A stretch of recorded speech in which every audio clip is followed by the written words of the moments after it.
Cyber अपराध से आगे जब आने वाली युवा पीढ़ी है वो सबसे ज़्यादा प्रभावित होगी। A massive cybercrime network involving a college dropout. A sophisticated online scam is quietly spreading across India. जैसे जैसे सोसाइटी में परिवर्तन होता है वैसे वैसे अपराध का प्रारूप चेंज होता है, उसके काम करने का तरीका चेंज होता है। बहुत सारा अपराध इसलिए रोका जा सकता है कि हम बहुत ज़्यादा प्रिवेंटिव स्टेप्स लें।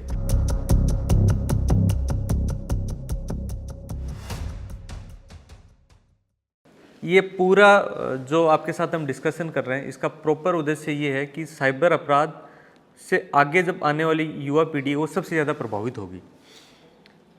क्यों प्रभावित होगी? क्योंकि जो डिजिटल इंटरफेस है वो इन पिछले कुछ सालों में बड़ी मात्रा में चेंज हुआ है। हमारी पढ़ाई लिखाई से लेकर हमारा जो फाइनेंशियल ट्रांजैक्शन है उससे लेकर हमारा जो इंटरेक्शन है, पहले हम हमारे पड़ोस में दोस्त होते थे, अब सोशल मीडिया से हम लोग ऐसे लोग जिनको जानते भी नहीं हैं उनके साथ में हमारा सोशल इंटरेक्शन बढ़ा है। तो जितना साइबर स्पेस में हमारा इंटरेक्शन बढ़ा है या फाइनेंशियल ट्रांजैक्शन बढ़े हैं, उससे दो चीज़ें घटित हुई हैं। एक तो जीवन में बदलाव बहुत तेज़ी से हुए हैं। अगर हम साइबर अपराध की बात करें तो या किसी भी अपराध की बात करें तो हर युग हर काल में अपराध होते रहे। जैसे हम बहुत अच्छा खाना भी खाते हैं और स्वास्थ्य का बहुत ध्यान भी रखते हैं, तो एक पुरानी कहावत है कि शरीर है तो रोग है, शरीर है तो भोग है। ऐसे भी कोई भी स्वस्थ समाज है उसमें अपराध भी अपनी जगह खोजने की कोशिश करता है, जैसे एक शरीर में बीमारियां अपनी जगह खोजने की कोशिश करते हैं। तो अपराध हर युग में जैसे जैसे सोसाइटी में परिवर्तन होता है वैसे वैसे अपराध का प्रारूप चेंज होता है, उसके काम करने का तरीका चेंज होता है और उससे सोसाइटी को थ्रेट जो होती है वो चेंज होती है। जब सारी चीज़ें बहुत फिजिकल फॉर्म में थी तब चोरी लूट डकैती हुआ करती थी। अब चूंकि पैसा डिजिटली शिफ्ट हो गया, हम ट्रांजैक्शन डिजिटल फॉर्म में कर पा रहे हैं। हमारा जो पैसा है वो डिजिटल फॉर्मेट में यूनिट्स के रूप में दिखता है जो पहले भौतिक रूप में दिखता था। तो निश्चित तौर पे जो अपराध करने वाले लोग हैं वो भी डिजिटल फॉर्म में शिफ्ट हुए हैं।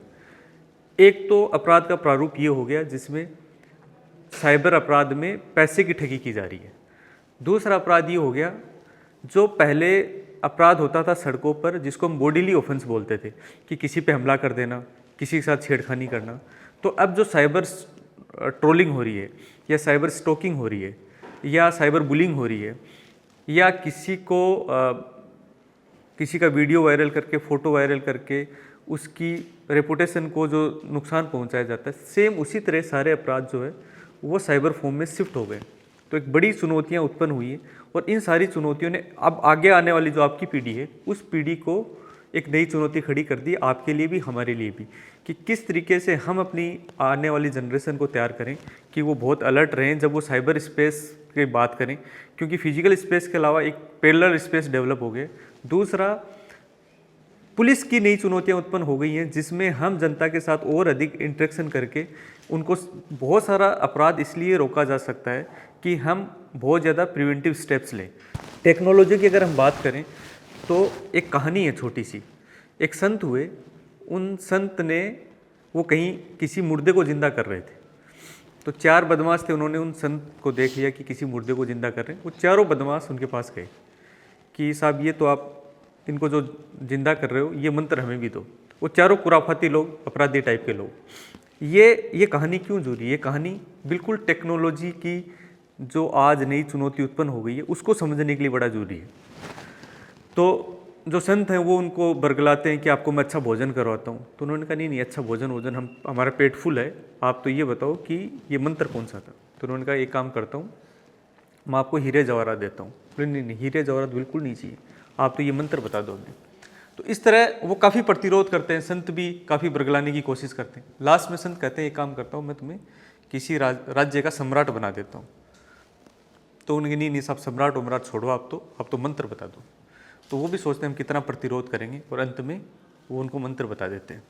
वो चारों बदमाश वहाँ से निकलते हैं और एक गांव जाते हैं। तो रास्ते में जंगल पड़ता है, तो उस जंगल में कोई शेर की हड्डियाँ पड़ी थी। तो उनको लगा इस शेर को हम जिंदा करते हैं और गाँव वालों को परेशान करते हैं। तो मंत्र फूंक के शेर को जिंदा कर दिया। शेर पहले तो आसपास के गाँव वालों को खा गया, लास्ट में उन चारों को खा गया। ये ठीक टेक्नोलॉजी की कहानी है कि टेक्नोलॉजी जब तक संत के हाथों में थी तब तक वो पवित्र थी। वही टेक्नोलॉजी जब इन चारों बदमाशों के हाथों में चली गई तो वही विनाश का कारण बन गई। तो टेक्नोलॉजी अपने आप में अच्छी या बुरी नहीं है, टेक्नोलॉजी को जो धारण करता है, जो उसका यूज़ करता है, वो बड़ा इंपॉर्टेंट है कि वो उसको किस तरीके से यूज़ कर रहे हैं। तो ये सीखने वाली बात है कि हम कहीं ये जो साइबर चुनौती उत्पन्न हो रही है, कहीं ये ना मान लें कि हमें टेक्नोलॉजी को छोड़ देना है या टेक्नोलॉजी से पीछे हट जाना है। हमें ये देखने की ज़रूरत है कि टेक्नोलॉजी आज की सच्चाई है और हर युग की सच्चाई है, और हर युग आपकी पीढ़ी के भी आगे आने वाली जो पीढ़ी है वो टेक्निकली हो सकता है और ज़्यादा एडवांसमेंट के स्तर पर जाए। तो हमें टेक्नोलॉजी को ऑप्ट करना है, लेकिन हमें ये कोशिश करनी है कि ये टेक्नोलॉजी अगर गलत हाथों में चली गई, और हमें हर वक्त ये मान के चलना है कि कुछ गलत हाथों में गई होगी, तो अब हमें क्या प्रिवेंट करना है, हमें कौन कौन सी सावधानी रखनी है उसी समाज में रहने के नाते, ताकि वो उस शेर की भांति हमारा शिकार नहीं करवा दें। इसलिए साइबर अपराध को समझने के लिए हमें ज़रूरी है कि हम टेक्नोलॉजी को भी समझें, और इस साइबर अपराध की चुनौती को देखते हुए हम कहीं टेक्नोलॉजी से नफरत नहीं कर लें। टेक्नोलॉजी अपने आप में न्यूट्रल है, ये सिर्फ धारक पे निर्भर करता है कि धारक कौन है। तो चुनौती जो है वो धारक हैं वो लोग, और वो धारक हमें क्या परेशानी उत्पन्न कर सकते हैं वो एक समझने वाली बात है। सर आजकल कॉल आता है कि मैं पुलिस से बोल रहा हूँ, आप या आपके बेटे को अभी अरेस्ट कर लिया जाएगा। वो ऐसी इतनी बुरी तरह से डरा देते हैं कि हमारा दिमाग उस समय पर काम नहीं कर पाता। क्या पुलिस सही में वीडियो कॉल पर अरेस्ट करती है? आज अगर मैं पत्रिका अखबार की आज खबर पढ़े तो आप अगर उसके मुख्य पृष्ठ पे देखेंगे तो एक दंपति था दिल्ली का, NRI, दोनों ही डॉक्टर्स थे प्रोबेबली, उनसे कोई 12 करोड़ की ठगी हो गई डिजिटल अरेस्ट के नाम पर। हैदराबाद का एक यूसुफ गोड़ा का केस है जिसमें एक कोई मेडिकल प्रोफेशन की महिला थी और उसको कार्डियक अरेस्ट आता है, उसकी डेथ हो जाती है। डेथ होने के बाद में भी उसका फ़ोन लगातार बज रहा होता है, तो घर वालों को संदेह होता है कि हुआ क्या। तो बाद में पता चलता है कि कोई उसको फ़ोन किया गया और उसको डिजिटल अरेस्ट के नाम पर उसको बंधक बना रखा था, मतलब डिजिटली, साइकोलॉजिकली, और उससे वसूली की जा रही थी। रिसेंट ऐसे कई सारे केसेस हुए हैं जिसमें लोगों को ये बताया गया कि आपको हमने डिजिटली अरेस्ट कर लिया है। तो हर एजेंसी ने बार बार ये कहा है, जितनी भी कानून प्रवर्तन एजेंसियाँ, सिर्फ पुलिस ही नहीं, ED एक एजेंसी है, इनकम टैक्स की एजेंसीज़ हैं, NCB जो नारकोटिक्स की एजेंसीज़ हैं, कि कोई भी एजेंसी डिजिटल फॉर्म में ना तो पूछताछ करती है ना गिरफ्तारियां करती है। तो कहीं भी अगर कोई हमें ये कह रहा है कि आपको गिरफ्तार कर लिया है या जो है आपसे पूछताछ करनी है, तो उस झांसे में नहीं है। गिरफ्तारी की जो भाषा BNSS में दी गई है, तो गिरफ्तारी के लिए स्पष्ट किया गया है कि लीगल कस्टडी और गिरफ्तारी वो होगी जिसमें किसी भी व्यक्ति को फिजिकली रिस्ट्रेंट किया जाता है, मतलब फिजिकल प्रेजेंस वो गिरफ्तार करने वाले अधिकारी की और जो व्यक्ति जिसको गिरफ्तार किया जाना है उस दोनों की फिजिकल प्रेजेंस होनी जरूरी है एक साथ, या वो वॉलेंटरली सबमिशन करता है कि वो दोनों फिजिकली उपस्थित हैं लेकिन वो उसको रिस्ट्रेंट करने की जरूरत ही नहीं है, वो कह रहा है कि मैं अपने आप को ही सबमिट कर रहा हूँ, आप जहाँ लेकर चलना है मेरे को लेकर चलिए। तो गिरफ्तारी इसी प्रकार से होती है। डिजिटल फॉर्मेट में किसी तरह गिरफ्तारी का कोई प्रोविज़न ही नहीं है। अब अगेन इसमें सोशल इंजीनियरिंग की बात आती है। जब हम रोज़ ये पढ़ते हैं कि किसी व्यक्ति का म्यूल अकाउंट इस्तेमाल हुआ किसी चीज़ के लिए, तो हर व्यक्ति उस भय में जी रहा है कि कहीं मेरे क्रेडेंशियल्स कहीं इस्तेमाल नहीं हो गए। मुख्यतः ये लोग जो रिटायर्ड पर्सन हैं, जो बुजुर्ग लोग हैं, या ऐसे लोग हैं जो टेक्निकली बहुत कम स्मार्ट हैं, उनको अपना निशाना बनाते हैं, या जिनकी बड़ी रकम बैंक अकाउंट्स में रखी हुई है, उनको फिर ED का हवाला देकर, इनकम टैक्स का हवाला देके, NCB का हवाला देके कि आपका कोई पार्सल था वो एयरपोर्ट पर अटक गया है और अब हमने इसमें देखा तो इसमें तो साइकोट्रोपिक सब्सटेंस है, तो आपको गिरफ्तार कर लिया जाएगा। तो वो व्यक्ति इतना डर जाता है कि वो उसके बाद में उससे जहाँ जहाँ पैसे का स्थानांतरण करवाया जाता है वो कर देते हैं। तो एक तो हम खुद अलर्ट रहें, दूसरा हम अपने आसपास भी देखें कि कोई हमारे घर में कोई ऐसा व्यक्ति तो नहीं है जो बार बार उसके पास कोई फ़ोन आ रहा है, वो गुमसुम रहता है, किसी से बात नहीं करता या वो चीज़ें साझा नहीं कर रहा है। तो हम इस बारे में भी अलर्ट रहें। डिजिटल अरेस्ट के बारे में सारी कानून प्रवर्तन एजेंसियों ने बार बार स्पष्ट किया है कि ना तो अरेस्ट हो सकता है, इवन पूछताछ भी नहीं हो सकती। तो ऐसे किसी भी झांसे में नहीं आए जिस एजेंसी को पूछताछ करनी है वो भौतिक रूप से आपके घर पे आएगी और आपसे आके आपको या तो वहीं पर या आपको साथ ले जाके पूछताछ करेगी।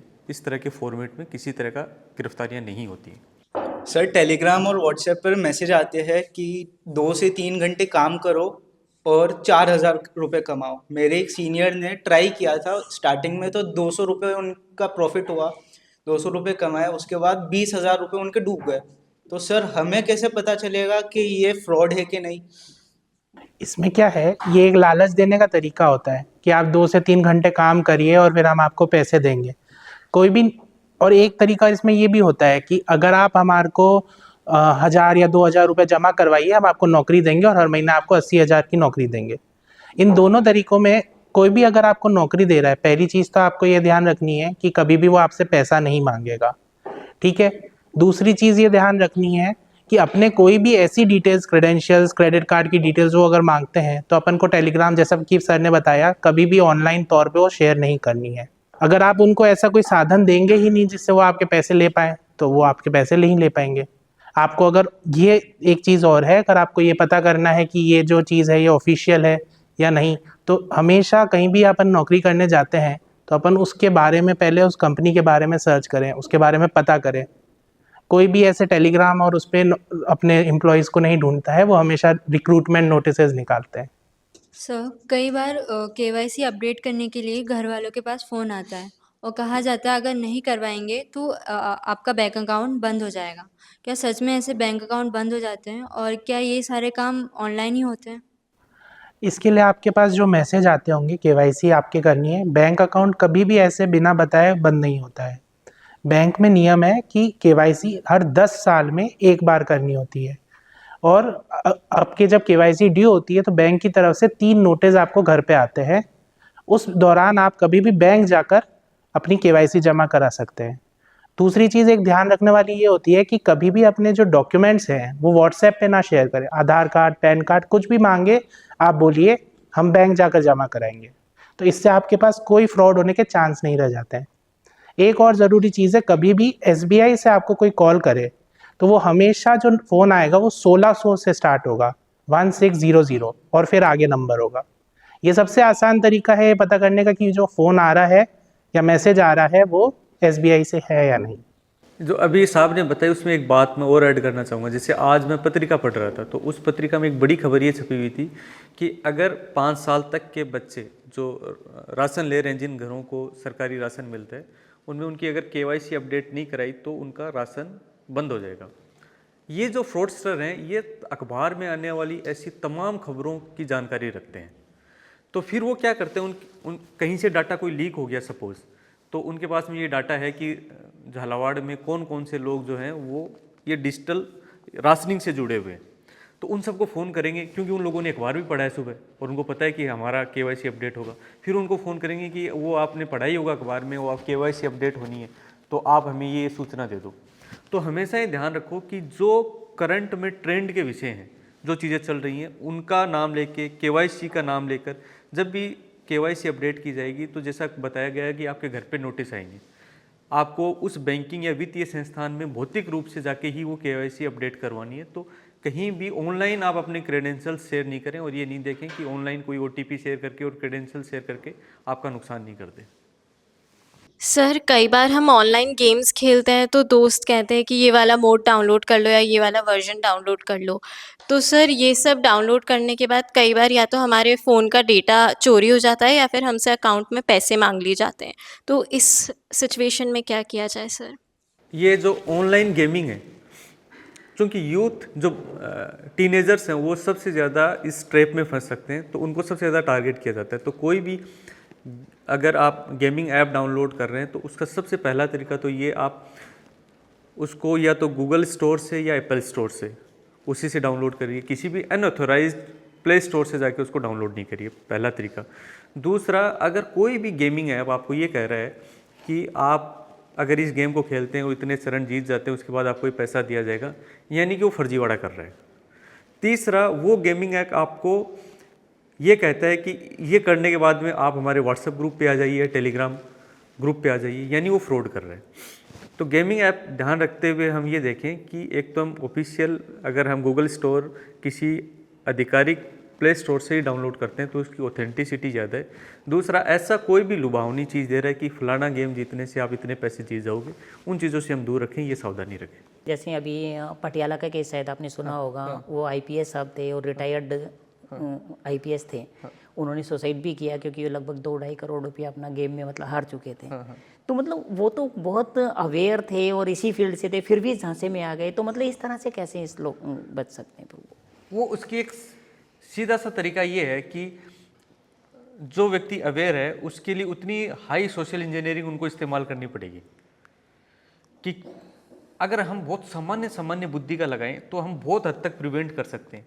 जैसे कोई घर बहुत सुरक्षित है, फिर भी चोरी हो सकती है, लेकिन उस घर में चोरी करने के लिए बहुत रेकी करनी पड़ेगी, बहुत मेहनत करनी पड़ेगी। तो हम अपने आप को बहुत साइबर के तौर पर अगर अवेयर कर लें तो चांसेस कम हो जाएंगे। फिर भी हमें हर वक्त अलर्ट रहना पड़ेगा कि किसी भी तरीके से हमारे साथ कोई धोखाधड़ी नहीं कर लें। अब कई सारे तरीके सुझाए जाते हैं, जैसे हम बैंकिंग ट्रांजैक्शन जिस एक अकाउंट से कर रहे हैं और दूसरे अकाउंट जिससे बैंकिंग ट्रांजैक्शन नहीं कर रहे हैं उसको डिजिटली पूरी तरीके से काट दें दूसरे अकाउंट को, और जिस अकाउंट से कर रहे हैं उसमें एक लिमिटेड उतना ही पैसा रखें जितना हमें फाइनेंशियली ट्रांजेक्शन करना है। ये एक तरीका है। किसी भी अनऑथोराइज्ड लिंक पर हम लोग कभी क्लिक ही नहीं करें। APK फाइल, अब जैसे नई साल आया तो नई साल में न्यू ईयर की जो शुभकामनाएं हैं वो APK फाइल में आपको भेजी जा सकती हैं, शादी के कार्ड भेजे जा सकते हैं। आपके स्कूल का जैसे डाटा चोरी हो गया सपोज, यस सर, हम ये मान लो, और फिर आपकी स्कूल के जितने भी बच्चे हैं उनको व्हाट्सएप पे आपकी इस व्हाट्सएप नंबर से एक मैसेज चला गया कि जो है इस बार आज 10 बजे से पहले इन क्वेश्चनर्स का जो जवाब देंगे क्वेश्चंस का, उनको 25% छात्रवृत्ति दी जाएगी।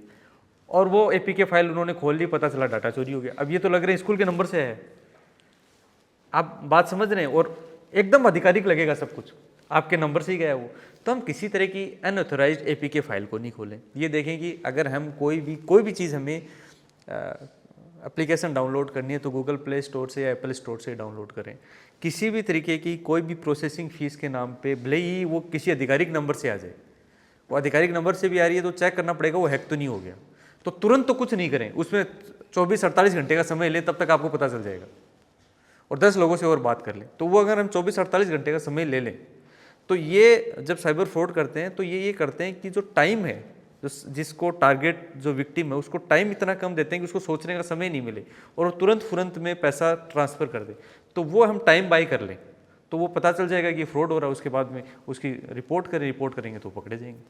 तो इन 2-3 चीज़ों का अगर हम ध्यान रखें तो काफ़ी हद तक बच सकते हैं। सर, इंस्टाग्राम पर ऐड आती हैं कि 2000 के शूज़ और जैकेट्स बस 299 में मिल रहे हैं।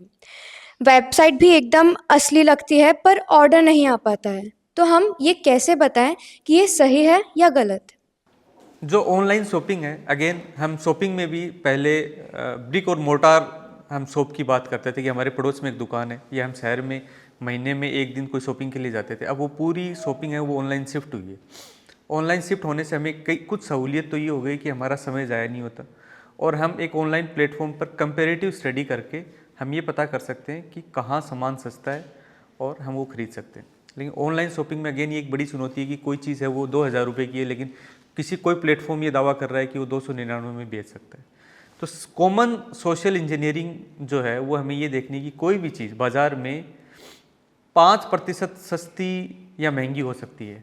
इतना बड़ा डिफरेंस अगर कोई आपको बहुत बड़ी छूट का लालच दे रहा है तो वो सीधा ही फ्रॉड है। तो जब भी कोई चीज़ आपको वो सस्ते दामों में देने की कोशिश करे तो 2 चीज़ें देखनी है। उसी शूज़ को आपको ऑनलाइन सर्च करना है अलग अलग प्लेटफॉर्म पे, जो आधिकारिक शॉपिंग के आप जिनको मानते हैं जो अधिकृत प्लेटफॉर्म है, कि उसमें वही शूज़ कितने का या वो घड़ी कितने रुपए की बिक रही है। पहला तरीका ये। दूसरा, जब भी आप इस तरह की शॉपिंग करने की कोशिश करें ऑनलाइन तो कभी भी अपने बैंकिंग क्रेडेंशियल्स हैं वो उनके साथ साझा नहीं करें कि आपने लॉगिन आईडी उन्हीं के प्लेटफॉर्म पे जाकर और उसमें भर दिए ताकि आपके अगर वो चले गए तो आपके साथ फ्रॉड कर लेंगे। तीसरा जो सबसे अच्छा तरीका है बचने का कि आप कैश ऑन डिलीवरी करें। तो कैश ऑन डिलीवरी करते हैं तब इस बात की गुंजाइश कम हो जाती है कि वो फ्रॉड आपके साथ कम हो पाएंगी। हालांकि उसमें भी वो कई बार बहाना करेंगे कि आपका किसी वजह से ये पार्सल है ये अटक गया है, हम आपको OTP भेज रहे हैं आपका एड्रेस वेरीफाई करने के लिए। तो किसी भी सूरत में हमें अपना OTP शेयर नहीं करना है। जब तक व्यक्ति भौतिक रूप से जो हमसे OTP मांग रहा है वो हमारे सामने नहीं हो। अगर फ़ोन पे कोई भी OTP मांग रहा है किसी भी तरीके से तो वो हम शेयर नहीं करें। ये ऑनलाइन जो शॉपिंग है उसमें हम ये ध्यान रखें कि इन ऑनलाइन शॉपिंग करनी है, लेकिन अगर ये सावधानियां रखी हमने तो हम उस फ्रॉड से बच पाएंगे जो भी नए तरह के फ्रॉड हो रहे हैं। अगर आपका किसी में कोई काउंटर क्वेश्चन है, जैसे आपने पूछ लिया और इसी में आपका कोई काउंटर क्वेश्चन है तो आप पूछ सकते हो अगर आपके दिमाग में आ रहा है कुछ भी। जैसे मैं एक फ्रॉड का आपको एग्जांपल बताऊं, आजकल इन्होंने क्या किया, जैसे ये हिस्ट्री निकालते हैं कि कौन व्यक्ति ऑनलाइन शॉपिंग ज़्यादा करता है। तो ये एक नया तरीका है। तो उसमें कोई एक्स व्यक्ति है जो उनको पता है महीने में 20 जो है उसकी डिलीवरी होती है घर पे 20 बार, और सारी कैश ऑन डिलीवरी होती है। तो इसका भी उन्होंने तरीका निकाला कि इसका मतलब है घर में कोई व्यक्ति है जो बार बार शॉपिंग कर रहा है, तो वो जैसे मास में उन्होंने कपड़े लिए 20-20 रुपए के कपड़े जो फटे पुराने किसी भी हाल में, उनको पैक किया और उसके ऊपर लिख दिया कि भाई ये उन्होंने उनका शॉपिंग पैटर्न्स देख लिया कि ये लोग जूते ज़्यादा शॉपिंग करते हैं, साड़ियाँ करते हैं, सूट करते हैं, तो उसी तरह का सामान उस पर लिख दिया। अब जो व्यक्ति बहुत शॉपिंग करता है उसको याद ही नहीं रहता कि मैंने क्या शॉपिंग की। अब उस पर लिखा हुआ 2000 रुपये या 2500 रुपये, जबकि उसके अंदर सामान है 30 रुपये का।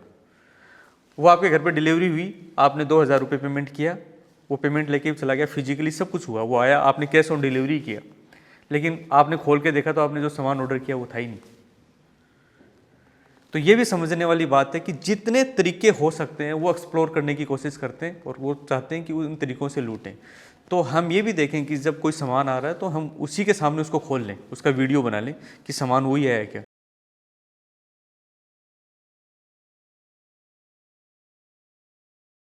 देखो बिल्कुल नहीं लग सकती। तो किसी भी व्यक्ति को लूटने का सबसे अच्छा साधन क्या हो सकता है कि उसको यही कहो कि आपकी लॉटरी लग गई है। आप ये जितने भी साइबर फ्रॉड के तरीके हैं उसमें 2 तरीके आप देख लो कि 2-3 तरीके हैं जिनसे किसी को भी लूटा जाता है। पहला तरीका उसको डरा के कि तेरे खिलाफ ये मुकदमा लग जाएगा या तेरी फ़ोटो वायरल कर दूंगा, तेरा वीडियो वायरल कर दूंगा। तो एक तो डर से आदमी पैसा देता है, दूसरा आदमी पैसा देता है लुभाने से कि अगर आप हमें इतना पैसा दोगे या आपकी लॉटरी लग गई है। अब वो चूँकि लॉटरी लेने के लिए आपको प्रोसेसिंग फ़ीस देनी है तो वो लुभा ही रहा आपको। इसको आप सीधा जोड़िए जो अभी हम बात कर रहे थे ऑनलाइन शॉपिंग की, तो आप उस 299 के में शूज़ मिल रहे हैं 2000 के, आप झांसे में क्यों आ गए कि कोई चीज़ आपको पैसे में सस्ती मिल रही है। तो सीधी सी सोशल इंजीनियरिंग है कि अगर हमें कोई चीज़ जो हमने कभी अप्लाई ही नहीं किया, भाई लॉटरी तो तभी लगेगी जब मैंने अप्लाई किया, तो अगर मैंने अप्लाई नहीं किया तो मुझे लॉटरी क्यों लगेगी। दूसरा, अगर मैंने अप्लाई भी किया, ये भी संभव है कि कोई ऐसी एजेंसी है जो लॉटरी जिसमें लगती हो और उसका डाटा चोरी हो जाए, तो जिन्होंने अप्लाई किया उन सबको फ़ोन जाना शुरू हो जाए तो उसको लगेगा मैंने तो अप्लाई किया था। तो कौन सी ऐसी एजेंसी होगी जो आपको आपके पैसे देने के लिए आपसे प्रोसेसिंग फ़ीस मांग रही है। यानी कि वो फिर लॉटरी से ही काट लेना। अगर लॉटरी मेरी लगी 1 करोड़ की और मेरे को 10,000 प्रोसेसिंग फ़ीस लगनी है मेरी, तो वो कृपया करके 50,000 उस लॉटरी से ही काट ले, 10 क्यों 50 काट ले वो। तो उसका सीधा सा तरीका है, हम एक तो देखें जो कॉल आ रहा है वो अथोराइज्ड कॉल है क्या, वो साइट अथोराइज्ड है क्या, मैंने कभी अप्लाई किया क्या। ये 3-4 चीज़ों का हम ध्यान रखें तो हम इस तरह के झांसों में नहीं आएंगे।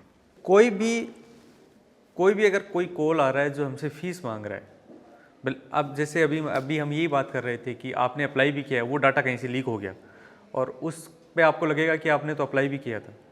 जैसे इसका एक सीधा तरीका ये है, जैसे कोई भर्ती परीक्षा आई जिसमें कोई रिक्रूटमेंट होना है, भले टीचर्स का होना है और कोई अब जिन लोगों ने अप्लाई किया उनको एक कॉल आ जाए कि हम उस एजेंसी से बोल रहे हैं, सपोज़ किसी भी एजेंसी का नाम RPSC का लेकर UPSC का लेकर, और आपका फॉर्म इस कारण से अटक गया है, अब आप ये प्रोसेसिंग फ़ीस भरिए।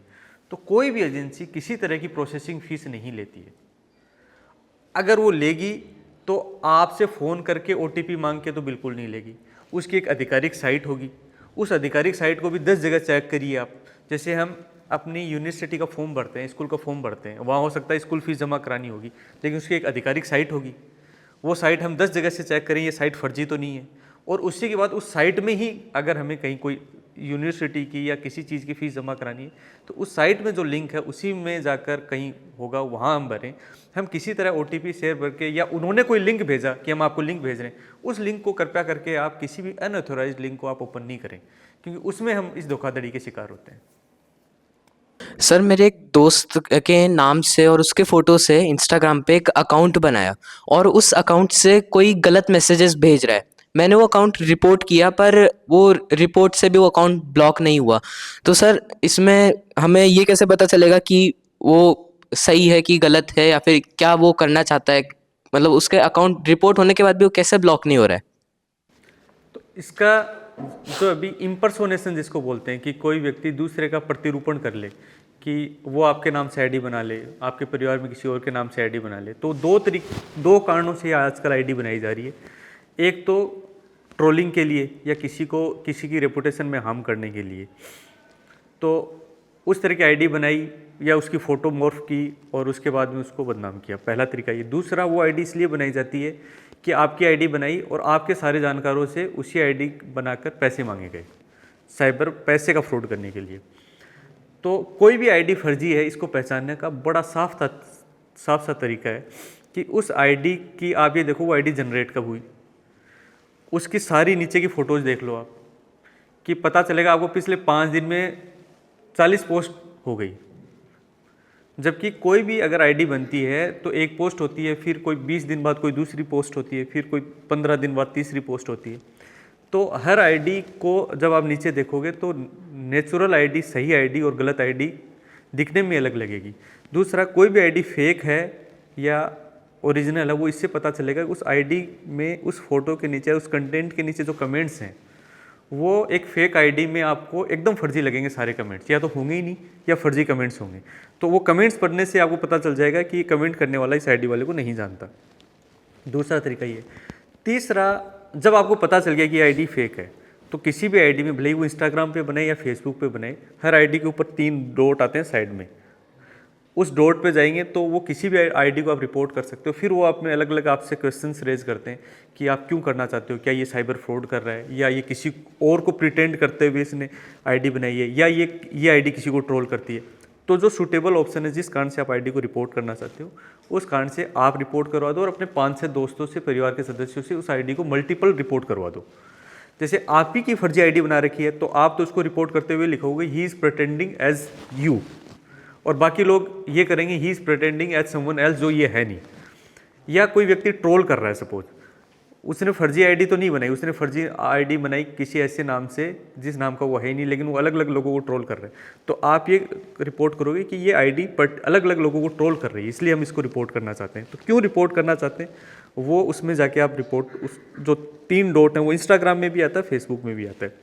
उसके अलावा जो इंडियन गवर्नमेंट की साइट है www.cybercrime.gov.in, उसमें आप क्या कर सकते हो, जैसे उस आईडी ने जिसको सपोज ट्रोल किया, या वो आईडी किसी को मैसेज भेज रहा है कि भाई मेरे को 5,000 रुपये दो, मैं किसी संकट में फंस गया हूँ, उसका स्क्रीनशॉट लेके वो अपलोड कर दो वहाँ जाकर, और उस आईडी का URL वहाँ अपलोड कर दो। तो सेम टाइम पर जो पुलिस, जो संबंधित पुलिस है, उसके बाद में वहाँ वो मैसेज चला जाएगा जहाँ की पुलिस से संबंधित है, और वहाँ एक इन्वेस्टिगेशन स्टार्ट हो जाएगी। तो 2 तरीके हैं कि जब रिपोर्ट कर रहे हो तो आप रिपोर्ट करने के साथ साथ अपने दोस्तों से भी रिपोर्ट करवाइए। दूसरा, जो cybercrime.gov.in है उस पर भी उस आईडी को रिपोर्ट करिए। उसमें बस ध्यान ये रखिए अपने को स्क्रीनशॉट भी लगाने, उसका URL भी पेस्ट करना वहाँ पर। अगर किसी व्यक्ति की डीप फेक वीडियो बन जाती है और वो सोशल मीडिया पे डल जाती है तो उस व्यक्ति की मदद में कैसे करनी चाहिए? मतलब उसको किसी वेबसाइट पे जाके उसको लॉगिन, उसके कंप्लेन लिखवानी चाहिए, क्या करना चाहिए? अगेन मैंने आपको बताया जैसे cybercrime.gov.in है, उस पर आप रिपोर्ट कीजिए। अभी कुछ ऐसी साइट्स डेवलप हो गई हैं जिसमें जो इन्वेस्टिगेटिव एजेंसीज़ हैं वो उसको, जितने सोशल मीडिया प्लेटफॉर्म्स हैं उसमें ब्लॉक करने की वैधानिकता रखते हैं। तो उस केस को तुरंत साइबर, वहाँ का जो संबंधित साइबर थाना है और जो साइबर क्राइम है और 1930 की जो हेल्पलाइन है उस पर उसको रिपोर्ट कीजिए, ताकि जो कुछ किया जा सकता है उसको सर्कुलेट होने से रोका जा सकता है, वो किया जा सके। दूसरा, जो आदमी सर्कुलेट कर रहा है उसकी पहचान करके उसके ऊपर कार्रवाई हो सके। ये दोनों चीज़ें समानांतर तौर पर की जा सके। सर आजकल जैसे बहुत सारे स्टूडेंट्स हैं, वो बाहर या तो पढ़ाई करना चाहते हैं या फिर बाहर जाके जॉब करना चाहते हैं, आउट ऑफ इंडिया, एनीवे। और सर जैसे फेसबुक और सोशल मीडिया पे सर एड्स आते हैं कि job in Canada, you can study in Canada, you can have a good career in Canada. तो बहुत सारे लोग इसके सिलेक्शन के लिए पैसे भी भर देते हैं, लाखों रुपए की फ़ीस भर देते हैं, तो फिर बाद में पता लगता है कि वो तो वीज़ा तो था, वो फेक था। तो उस सिचुएशन से निकलने के लिए क्या ऑफिशियल कुछ कार्रवाई है, क्या है? सबसे एक चीज़ यहाँ पर पीछे पोस्टर पे भी लिखी है, बी अवेयर, बी सेफ, सतर्क रहें, सुरक्षित रहें। अगर आपको कभी भी ऑनलाइन आप देखते हैं कि ये कॉलेज अच्छा है या नहीं है, अपन इस कॉलेज में अपने आगे के 3 साल बिताने वाले हैं, तो पहले उसके कॉलेज के बारे में पता करें। ऑफिशियल सोर्सेज क्या होते हैं कॉलेज के बारे में पता करने के लिए? Foreign colleges, ministry of external affairs की वेबसाइट है mea.gov.in, उस पर आप जाकर देख सकते हैं कि उसके बारे में, जहाँ पर उस कंट्री में है, उस कंट्री में वो कॉलेज मतलब कैसा है, उसकी स्टेटस है, उसमें एजुकेशन का ऑप्शन आता है। दूसरा, आप यूनिवर्सिटी ग्रांट कमीशन जो है ugc.gov.in, उस पर भी जाकर आप उस कॉलेज का नाम पता कर सकते हैं कि वो कॉलेज एक्चुअल में है, वो अपन को इंडिया से कोर्सेज दे रहा है नहीं दे रहा है। प्लस अगर जैसे अपन फ़ॉरेन जाते हैं तो यूजुअली क्या होता है, वहाँ फ़ीस ज़्यादा होती है, 60 लाख, करोड़, 2 करोड़, तो वहाँ अपन बैंक का लोन लेते हैं। तो अगर आप अपने नज़दीकी किसी भी बैंक की शाखा में जाएंगे, SBI की या किसी भी बैंक की, तो उनके पास भी एक कॉम्प्रहेंसिव लिस्ट होती है कि ये कॉलेज है, एक्चुअल में है या नहीं है, वो पढ़ाता है, वो डिग्री देता है, या ये फ्रॉड है। सबसे आसान तरीका है, आप अपने नज़दीकी बैंक में जाइए, वहाँ लोन की बात करते ही भी आपको बता देंगे कि ये कॉलेज है या फ्रॉड है।